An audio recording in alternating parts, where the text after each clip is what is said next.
ও আমার বন্ধুগণ, রাসূল করিম সাল্লাল্লাহু আলাইহি সাল্লাম হাদিসে মুবারকার মধ্যে ইরশাদ করতে লাগলেন, মান লাম ইয়ারহাম সাগীরানা ওয়া লাম ইউআক্কির কাবীরানা ফালাইসা মিন্না।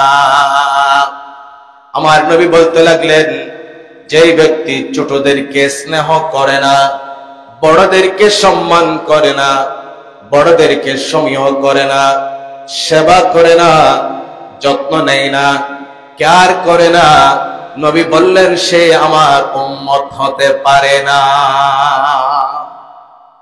চিন্তা করে দেখেন কত বড় ধমক দিয়েছেন, কত বড় কথা বলেছেন। রাসূল যদি আমার উম্মত নয় বলে, তাহলে আমাদের জুব্বা, আবা, কোবা, নামাজ, ডিলা, মিসওয়াক, সিজদা কোনো কাজে আসবে? আর কোনো কাজে আসবে?